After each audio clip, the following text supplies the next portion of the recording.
और इस बीच ग्वालियर से बड़ी खबर, जहां पर डेंगू का इलाज कराने आई महिला के साथ छेड़छाड़ का मामला सामने आया है। जानकारी के मुताबिक महिला अपने डेंगू पीड़ित बच्चे के इलाज के लिए कमला राजा अस्पताल आई थी। पीड़ित के मुताबिक वो 2 दिन तक अस्पताल में रुकी थी। रात में बेटे के सोने के बाद जब महिला सोने लगी तो उसके साथ एक युवक ने छेड़खानी की। युवक को देखकर महिला चिल्लाने लगी। आरोपी ने भागने की कोशिश भी की, लेकिन लोगों ने उसे पकड़ लिया। आरोपी का नाम धर्मेंद्र रावत बताया जा रहा है। खबर लगते ही पुलिस की टीम मौके पर पहुंची और आरोपी को अपने साथ ले गई है। तो बड़ी खबर ग्वालियर से। एक महिला द्वारा कंपू थाने पर रिपोर्ट दर्ज कराई गई है कि वो अपने बच्चे का इलाज कमला राजा के 3rd फ्लोर पर डेंगू वार्ड में इलाज करा रही थी और सो रही थी वहाँ पे पलंग पर रात को।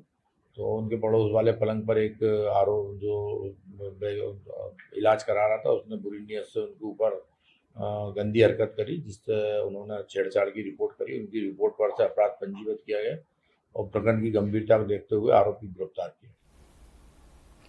और इसी खबर पर ज्यादा जानकारी के साथ हमारे वरिष्ठ सहयोगी देवश्री माली जी हमारे साथ जुड़ गए। सीधा उनका रुख करेंगे। देव जी, आरोपी की अगर बात की जाए तो ये अस्पताल स्टाफ का ही कोई व्यक्ति है, बाहर का व्यक्ति है या फिर कोई अटेंडर? नहीं, ये अस्पताल का कोई कर्मचारी नहीं है। ये भी उसी तरह अटेंडर था जैसे ये पीड़ित महिला जो थी वो थी। और ये भी कहीं इसका भी कोई पेशेंट पहले भर्ती था और इलाज के लिए आया था। लेकिन इस तरह मतलब ये इसके साथ ही अस्पताल में जो सुरक्षा व्यवस्था है उसकी एक तरह से फिर एक बार पोल खुल गई है। डॉक्टर और लेडी डॉक्टर नर्सें तो लगातार अपनी सुरक्षा को लेकर सवाल उठाती ही रहती हैं, लेकिन ये अटेंडर के साथ बहुत खतरनाक घटना हुई कि जब वो एक महिला है, बहुड़ापुर की रहने वाली है, उसके बच्चे का वहाँ इलाज चल रहा है और डेंगू से पीड़ित है। और उसका कहना ये है कि रात को 2 बजे जब बच्चे को सुलाने के बाद वो पास में ही पड़े पलंग पर लेट गई थी, तो उसको थोड़ी नींद में थी, तभी थोड़ी देर में उसको कुछ हरकत दिखाई दी।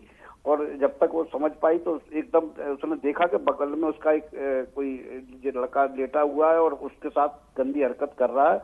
वो जोर से चिल्लाई तो और अटेंडर भी इकट्ठे हो गया, स्टाफ के लोग भी इकट्ठे हो गए। इस आरोपी ने वहां से भागने की कोशिश की, लेकिन भागते समय कुछ लोगों ने उसको पकड़ लिया। इस बीच पुलिस बुला ली गई और उसको पुलिस को सौंप दिया गया है। पुलिस ने पकड़ा, अब आगे कौन से धारा के तहत इस पूरे मामले में कार्रवाई की जाएगी? ये महिला ने छेड़छाड़ की आरोप लगाया है, तो छेड़छाड़ के तहत उसका केस दर्ज कर दिया गया है। बाकी अभी आरोपी से पूछताछ की जा रही है, महिला से और पूछताछ की जाएगी और अगर इसमें किसी धारा का इजाफा करने की जरूरत हुई तो पुलिस कह रही वो भी करेगी। लेकिन बड़ा सवाल ये भी है देव जी, देखिए बड़ा अस्पताल और यहाँ पर सुरक्षा व्यवस्था को लेकर जाहिर सी बात है कि सवाल खड़े होंगे, जहाँ पर एक अटेंडर सुरक्षित नहीं है। बिल्कुल, ये मैं आप एनडीटीवी लगातार इस खबर को इस समस्या को उठाता रहा है और यहाँ तक कि डॉक्टर और नर्सें लगातार इस बात को कह रही है कि उनकी सुरक्षा की वहाँ कोई व्यवस्था नहीं है। वो रात को जब ड्यूटी से निकलती है तो उनके साथ किसी अपनी घटना की होने की संभावना रहती है और हो भी चुकी है, लेकिन अभी तक सुरक्षा व्यवस्था को लेकर कुछ नहीं हो सका है। जो डीन है उन्होंने सुरक्षा व्यवस्था को लेकर शासन को एक चिट्ठी भी लिखी है। अब वहां से क्या फैसला होता है उसके बाद ही इसमें कोई व्यवस्था हो पाएगी। बिल्कुल, तो जरूरत है यहाँ पर सुरक्षा व्यवस्था को दुरुस्त करने की, ताकि इस तरह की घटना इस तरीके के बड़े अस्पताल में दोबारा ना हो। बहुत बहुत शुक्रिया देव जी आपका तमाम जानकारी के लिए।